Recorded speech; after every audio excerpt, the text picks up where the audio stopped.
Who the fuck are you? Skenario X.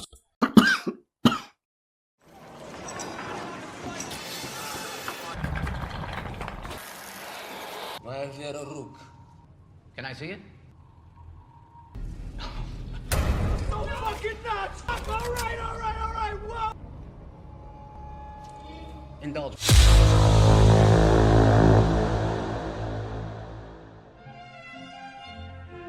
Aga Kareba, apa kabar maksudnya? Kali ini saya akan membawa Anda ke sebuah sisi gelap kota di mana keadilan tak lagi bisa dibeli dengan uang. Bayangkan seorang pria pendiam yang terlihat biasa saja namun menyimpan masa lalu kelam sebagai mesin pembunuh. Di sini maut akan menjemput mereka yang menindas kaum lemah hanya dalam hitungan detik, dan itu semua dikontrol oleh satu sosok misterius yang sangat perhitungan. Seperti biasa, kisah akan disajikan apa adanya, mendalam dan detail.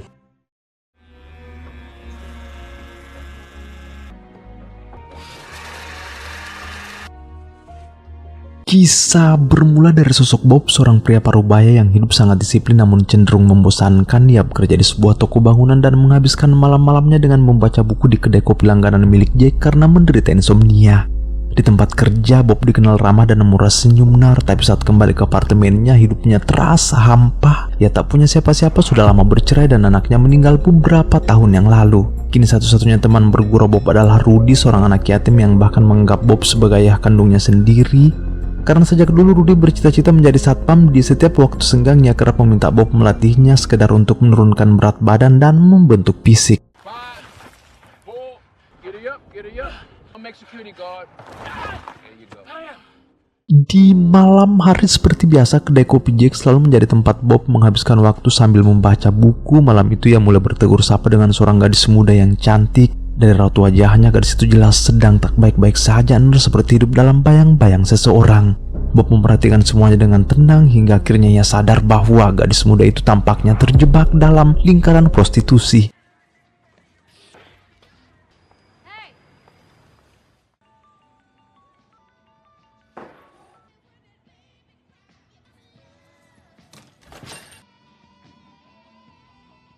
Suatu malam saat Bob kembali ke kedai Jack, ia lagi-lagi bertemu gadis itu, namun kali ini kondisinya jauh lebih memprihatinkan. Memardu wajahnya bukan sekedar luka fisik, tapi tanda bahwa hidupnya sedang berada di ambang kehancuran. Bob yang biasanya tenggelam dalam buku akhirnya menutup halaman, mendekat lalu menawarkan makanan dan mengajaknya duduk bersama. Gadis itu sempat ragu, tapi kehangatan sikap Bob perlahan meruntuhkan pertahanannya. Mereka pun duduk bersama. Obrolan yang awalnya canggung mulai mengalir. Gadis cantik itu bernama Elina.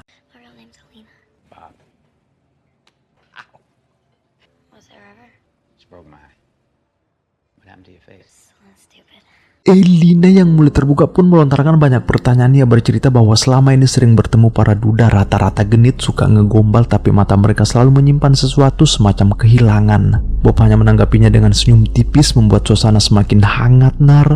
Elina lalu bercerita tentang mimpinya yang hancur, tentang keinginannya menjadi penyanyi yang kini terasa mustahil karena ia sudah terjebak dalam cengkraman yang tak bisa dihindari. Bob hanya mengatakan satu hal, "Kurasa kau bisa jadi apapun yang kau mau, ubah duniamu, isi dengan hal yang kau suka." Mereka pun melanjutkan obrolan di luar kedai. Elina berterima kasih atas ketenangan yang Bob berikan malam itu. Di mata Bob, gadis ini bukan sekedar orang asing. Ia melihat bayangan anaknya sendiri, seseorang yang seharusnya dilindungi, bukan disakiti. Tak lama kemudian sebuah mobil hitam datang menjemput Elina. Mobil itu ditumpangi seorang pria bernama Slavi bersama para anak buahnya. Momen hangat itu seketika hancur saat Bob melihat Elina diperlakukan seperti hewan oleh Slavi. Bagi Slavi, Bob tak lebih dari pelanggan tua yang haus belayan, seseorang yang bisa diremehkan begitu saja. Dengan sikap merendahkan, ia menyodorkan kartu nama seolah semuanya hanya urusan bisnis biasa.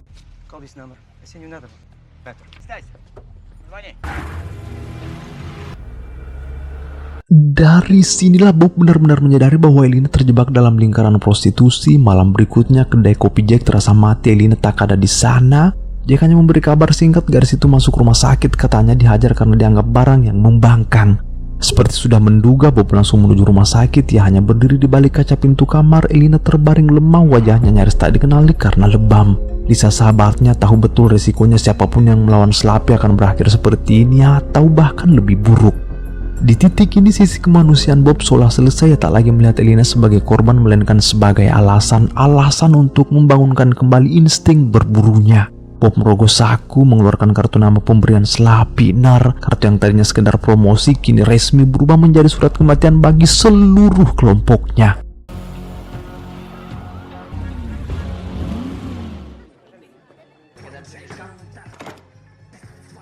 Malam itu juga Bob datang sendirian ke sebuah restoran yang juga menjadi kantor Slappy menjalankan bisnis gelapnya. Dengan setelan kasual yang sangat biasa, Bob melangkah masuk seperti menawar di kandang macan. Yang meletakkan kartu nama pemberian Slappy di atas meja bukan untuk memesan gadis lain tapi untuk sebuah tawaran. Bob ingin menjamin kebebasan Elina dengan bayaran lebih dari $9.000 seluruh tabungannya selama bekerja di toko bangunan. Slappy terdiam sesaat lalu tawa pecah di seluruh ruangan. Bagi mereka Bob tak lebih dari badut, bahkan ada yang mengejek, "Hei, apa kau masih bisa ereksi kakek?" Bob tetap tenang, tawaran itu ditolak mentah-mentah dan dari sinilah segalanya berubah. Okay.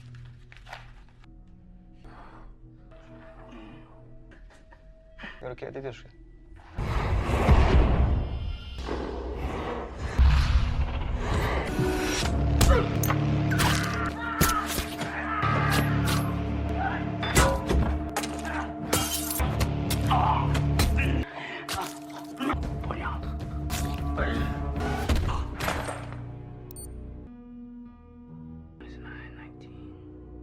Bunyi bip dari jam tangan Bob menandakan waktu habis. Kurang dari 19 detik seluruh ruangan berubah menjadi neraka. Slappy dan beberapa anak buahnya tewas seketika dengan kondisi mengenaskan.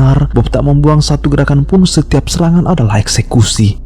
Di titik ini, identitas Bob perlahan terungkap. Ia bukan pria biasa melainkan mantan agen rahasia tingkat tinggi yang jejak rekamnya telah dihapus dari sejarah. Seorang hantu dari masa lalu dengan kemampuan melenyapkan satu pasukan tanpa meninggalkan jejak. Masa lalunya sebagai mesin pembersih pemerintah kini bangkit kembali dengan satu tujuan, yaitu keadilan.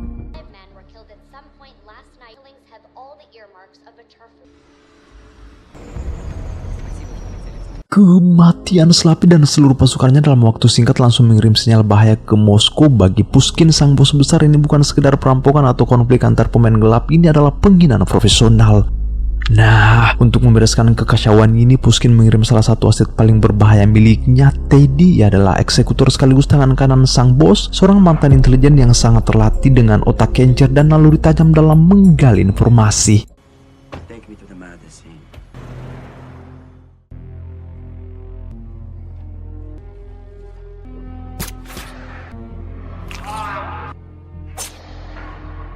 Begitu tiba di lokasi kejadian, Teddy tak melihat mayat, ia melihat pola serangan. Seketika ia sadar ini bukan kerja amatiran. Pelaku tahu persis letak saraf dan arteri manusia. Teddy pun mulai bergerak di bawah radar yang menyisir setiap rekaman CCTV di sekitar lokasi dan menginterogasi siapapun yang punya koneksi dengan Slappy, termasuk Frank, seorang detektif korup Amerika yang selama ini bekerja sama dengan mereka. Namun dari Frank hasilnya nihil. Ia hanya bisa menduga pembunuhan ini dilakukan 2 atau 3 orang. Semuanya tampak seperti perang kekuasaan antara kelompok, apalagi sebagian besar rekaman keamanan sudah raib. Mereka buta arah. Tapi Teddy berbeda, ia mencium bau lain. Ia lalu meminta seluruh rekaman kamera keamanan dalam radius 6 blok dari TKP pembunuhan Slappy dan anak buahnya. Di tengah pencarian itu, Bob seperti biasa kembali ke rutinitasnya di toko bangunan seolah tak pernah terjadi apa-apa. Sementara Teddy terus menelusuri setiap jejak, memburu siapapun yang pernah bersinggungan dengan Slappy. Gaya kerjanya sangat taktis, bisa tampil sopan di awal lalu berubah menjadi iblis hanya demi satu nama. My next issue, alter outcome.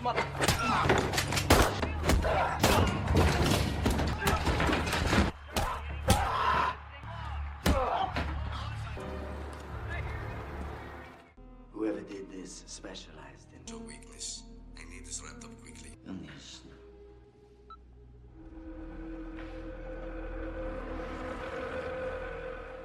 Teddy tahu ia sedang memburu sesama hantu. Ia pun mempersempit pencarian, mengerucut pada pria-pria dengan latar belakang militer atau intelijen. Radar Teddy lalu menyisir siapapun yang punya kontak terakhir dengan Elina. Lalu intelijennya membawanya ke satu titik. Lisa, sahabat dekat Elina. Teddy mendatangi apartemen itu bukan untuk bertanya baik-baik, melainkan melakukan intimidasi tingkat tinggi. Lisa gemetar, ketakutan, dan pada akhirnya ia buka suara. Ia mengaku seminggu lalu saat menjaga Lina di rumah sakit ada seorang pria berkulit hitam datang menjenguk. Sikapnya tenang, manis, tak meninggalkan nama. Tak ada yang tahu kemana ia pergi setelah itu. Bagi Teddy itu sudah cukup. Deskripsi fisik itu mengarah pada satu sosok yang sangat spesifik. Nah, meski Lisa sudah kooperatif dan memberi titik terang, Teddy tetap tak membiarkannya hidup.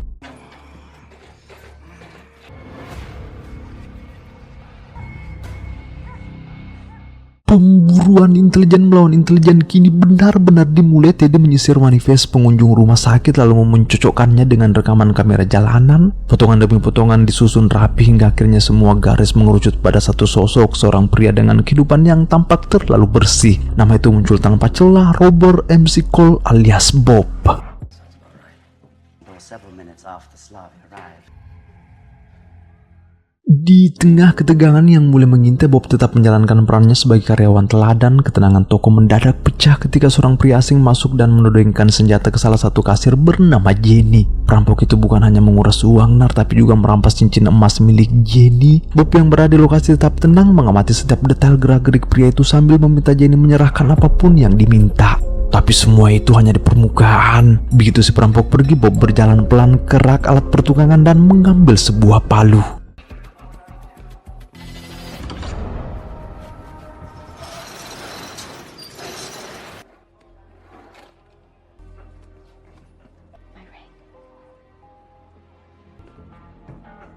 Kurang dari beberapa jam kemudian, Jenny yang masih sesenggukan menemukan cincin emasnya sudah kembali di laci kasir tanpa ada yang tahu siapa yang melakukannya. Dan iya, itulah Bob. Sejak tak punya siapa-siapa lagi, tujuan hidupnya kini satu, menjadi malaikat pelindung bagi orang-orang kecil di sekitarnya. Di sisi lain, anak muda yang sudah dianggap seperti anak sendiri, si Rudy, berkat disiplin yang selalu diajarkan Bob, akhirnya resmi diterima sebagai satpam di toko tempat mereka bekerja. Melihat Rudy mengenakan seragam itu adalah kemenangan kecil bagi Bob, tanpa ia sadari bahwa membunuh Slavi telah menjadikannya incaran empuk mafia besar dari Moskow.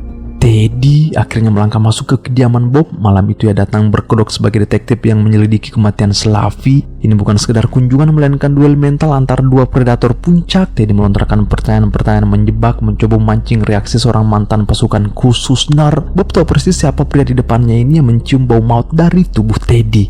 Nah, meski keduanya saling melempar senyum formal, di balik itu mereka sedang saling menguliti pikiran satu sama lain. Teddy pun pergi dengan perasaan yang makin menggeliat setelah melihat betapa tenangnya Bob. Everything about him is wrong. Sebagai seorang profesional, Teddy tahu saat hukum pasti rekam jejak yang terlalu bersih justru menandakan seseorang sangat ahli menghapus jejak. Bob tak punya catatan kriminal, tak punya musuh, bahkan nyaris tak memiliki jejak digital, dan bagi Teddy, kebersihan seperti ini adalah anomali yang sangat janggal. Ia pun mulai memerintahkan anak buahnya menggali lebih dalam tempat kerja Bob, rutinitas hariannya, hingga siapa saja orang-orang terdekatnya. Di sisi lain, Bob tentu tak tinggal diam. Ia mulai bergerak taktis, menyiapkan segalanya dengan rapi, berjaga jika sewaktu-waktu tamu tak diundang kembali datang. All lies, fabricated.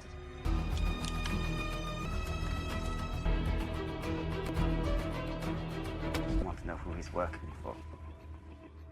Sampai akhirnya tiba fase di mana dua mantan intelijen terlatih saling adu strategi di dalam bahaya. Malam itu saat Bob datang baca buku di kedai Jack, instingnya langsung menangkap ada yang tak beres saat seorang pria berseragam PLN masuk kedai memesan telur dadar tanpa keju.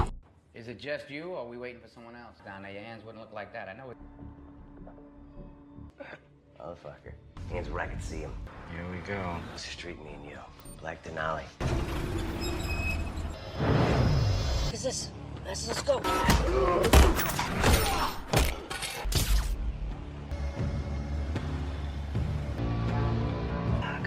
Let's go. Bob akhirnya tahu jika pria berseragam PLN itu hanyalah pion yang dikirim Teddy. Setelah menghabisi orang suruhan itu, Bob keluar dan menyadari bahwa orang yang mencarinya malam itu sudah berada di luar mengintai dari dalam mobil. Pengejaran pun terjadi. Teddy ingin menangkap Bob hidup-hidup dan menginterogasinya, mengungkap siapa sebenarnya pria tua mematikan itu. Namun tanpa mereka sadari, Bob sudah selangkah lebih maju. Saat anak buah Teddy mengejar hingga ke apartemen Bob, ia sebenarnya tak ada di sana. Bob justru berada di gedung seberang, menatap monitor kecil di tangannya dalam kegelapan total.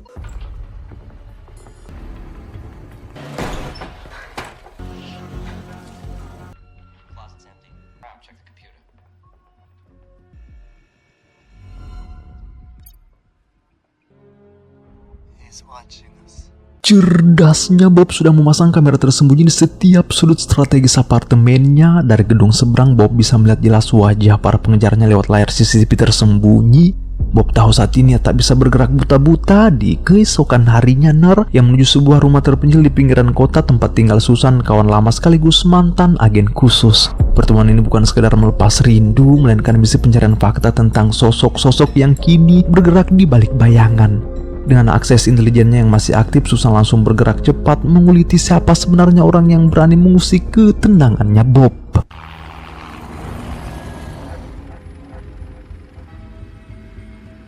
Tak butuh waktu lama bagi Susan untuk kembali dengan setumpuk dokumen rahasia. Bob pun diberitahu bahwa ia baru saja memotong urat nadi seorang mafia paling berpengaruh di Moskow bernama Pushkin. Sosok yang mendanai segalanya, senjata, perdagangan hingga minyak, serta membangun jaringan rumit di dua pantai Amerika. Uang dan politik membuatnya nyaris tak tersentuh. Teddy adalah kartu asnya, mantan agen dengan kecerdasan di atas rata-rata yang ditugaskan khusus untuk melenyapkan masalah.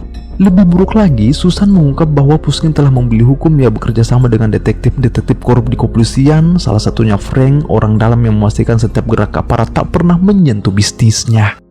Were you able to help him? He didn't come for help. He came for permission. Setelah mendapat informasi vital itu, Bob kembali ke markas rahasianya. Ini saatnya mode eksekutor tunggal. Bob mulai memetakan target satu persatu. Detektif Frank, Teddy, dan Pushkin kini berada di urutan teratas daftar eliminasi. Bob tahu ketika sistem hukum telah dibeli dengan uang, maka ia akan memaki hukumnya sendiri, hukum rimba. Langkah pertama adalah merapikan aparat kotor bernama Frank. Hari itu juga Bob datang meneror kediamannya saat si detektif masih asik menghisap rokok Marlboro-nya. Frank dipancing keluar ke garasi sampai akhirnya tersurut dan dimasukkan ke dalam mobilnya sendiri. Di sanalah Bob melakukan interogasi yang membuat nyali Frank ciut, sebuah pelajaran agar lebih menghargai lencana, termasuk fakta bahwa sebuah selang telah dipasang ke dalam mobil itu terhubung langsung ke tabung gas mematikan.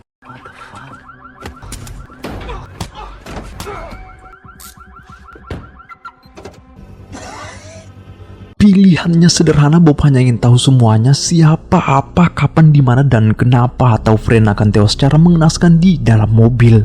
Nah, di ambang kematian, Frank akhirnya menyerah. Ya setuju membawa Bob ke jantung operasi Pushkin yang selama ini tersembunyi dari radar hukum. Frank membawa Bob ke sebuah area pantai terisolasi tempat kapal-kapal besar milik Pushkin bersandar. Saat tiba di sana, Bob melihat semuanya. Pemandangan mengerikan itu membuktikan ini bukan sekedar gudang logistik. Ini adalah pusat saraf ekonomi gelap mafia Moskow, mulai dari pabrik uang yang memalsukan jutaan dolar setiap hari, perdagangan hingga senjata yang siap dikirim ke seluruh penjuru Amerika.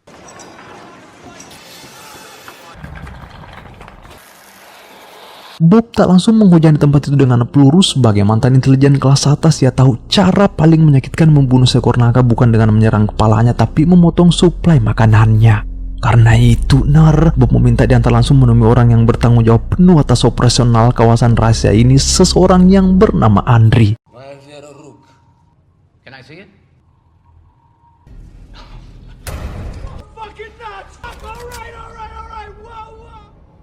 Dengan gerakan taktis yang tak terduga, Bob berhasil melumpuhkan para penjaga kapal rahasia Pushkin. Jika saja Andri tak mengikuti perintah, maka sudah dipastikan Bob akan melepaskan tembakan ke pistol berbulu Andri. Situasi pun terkendali dengan otoritas yang mengerikan yang memerintahkan Andri agar seluruh pekerja segera meninggalkan kapal dan area gudang. Nah, setelah area steril, Bob kini memberikan pilihan pada Frank, menyerahkan diri atau mati sebagai pengkhianat. Bob memaksa Frank untuk menghubungi kepolisian pusat, melaporkan koordinat pelabuhan rahasia tersebut, serta mengakui keterlibatannya.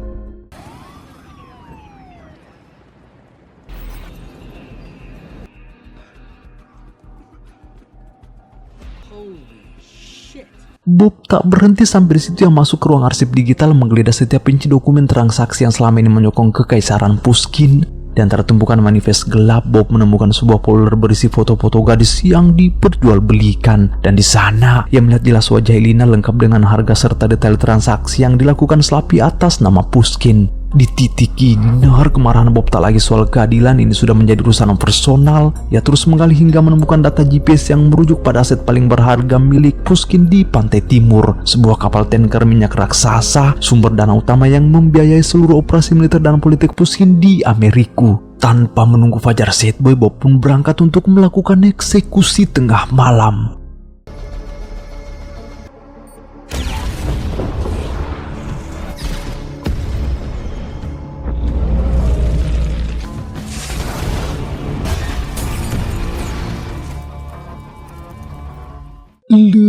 Ledakan itu bukan sekedar sabotase, melainkan pesan terbuka dari Bob untuk Pushkin. Kabar hancurnya gudang uang dan meledaknya kapal tanker minyak itu pun sampai ke Moskow. Pria yang selama ini merasa sebagai penguasa dunia hitam kini murka besar. Bagi Pushkin ini bukan cuma kerugian materi, tapi penghinaan terhadap kedaulatannya. Melalui jalur pribadi yang sangat rahasia, Pushkin langsung menghubungi Teddy. Ia berkata, "Aku tak mengirimmu ke sana untuk menonton kembang api kampret, tapi untuk menangkap tikus sialan itu." Oh, intinya Pushkin marah besar, ner. Ia tak mau dengar alasan apapun. Baginya kegagalan Teddy adalah tanda kelemahan. Ultimatum terakhir pun dijatuhkan, bereskan semuanya dalam semalam atau jangan kembali. Dua pilihan, bawa kelapa pria tua itu atau mati di sana sebagai pecundang. Teddy yang terpojok akhirnya kehilangan kesabaran. Tekanan dari Pushkin membuatnya sadar ia tak lagi punya waktu bermain kucing-kucingan dengan Bob. Dengan insting predator yang kini berubah putus asa, Teddy memerintahkan seluruh tim taktisnya yang tersisa untuk bergerak terbuka. Medan perang sengaja ia bawa ke tempat yang paling dicintai Bob. Targetnya jelas, toko bangunan tempat Bob bekerja. Teddy tahu Bob punya ikatan emosional di sana. Malam itu juga, tepat saat toko hendak tutup, mereka menyerbu. Rudy, Jenny, dan beberapa staf lainnya disekap. Mereka dijadikan umpan hidup, satu tujuan saja, memaksa pria tua itu keluar dari kandangnya. Так точно. When you see him, shoot him. В автобусе никого. Tanpa disadari, Teddy telah melakukan kesalahan fatal. Ia memilih bertempur di rumah Bob sendiri. Sebelum pasukannya bergerak, Bob ternyata sudah berada di dalam, lebih dulu menyiapkan segalanya. Toko bangunan itu ia ubah menjadi labirin eksekusi. Satu persatu, anak buah Teddy menghilang, sunyi cepat dan tanpa ampun.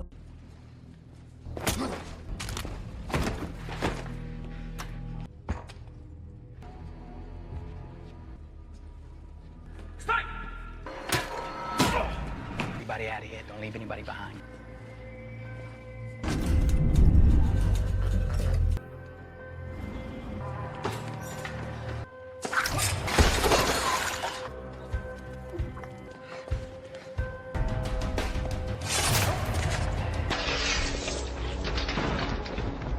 Teddy mulai panik. Ia sadar dalam toko ini ia bukan lagi pemburu, melainkan mangsa yang sedang digiring perlahan menuju gerbang neraka.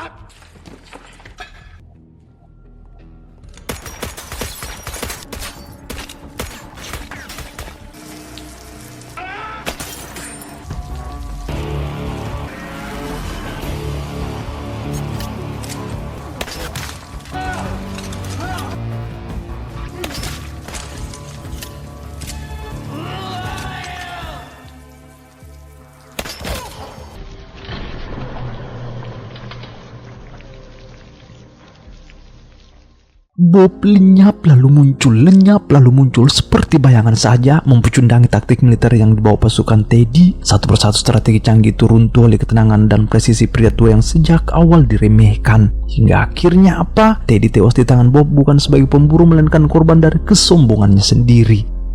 Nah, 3 hari setelah lantai toko dibersihkan dari darah dan sisa kekacauan, Bob kembali tenang seperti semula. Namun misinya belum selesai. Tujuan terakhirnya kini jelas, Moskow. Ia akan menyusup ke jantung kekuatan musuhnya dan mengakhiri rezim Pushkin, sang penguasa tirani, dengan cara paling sederhana, hanya dengan menggunakan air keran.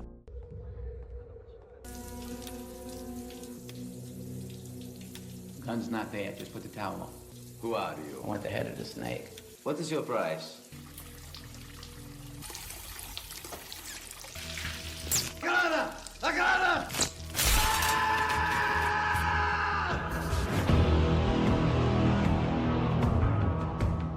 Sang raja mafia itu pun tewas seketika di atas kemewahannya sendiri. Pushkin berakhir dengan cara paling memalukan, mati tersedak air keran, buah dari kecerdikan Bob. Sekembalinya ke kampung halaman, Bob kembali seperti dulu. Rutinitasnya tenang, santuy, seolah dunia gelap itu tak pernah ada. Hingga suatu hari ia tak sengaja bertemu Elina, gadis yang sejak lama mencarinya hanya untuk mengucap terima kasih. Dan jangan salah, Elina kini bukan lagi sosok yang dulu. Pakaian minim sudah ditinggalkan, di tangannya ada lembaran partitur lagu. Ia telah keluar dari lingkaran hitam itu dan memilih fokus mengejar mimpinya sebagai seorang penyanyi. Elena to sing. Thank you for everything.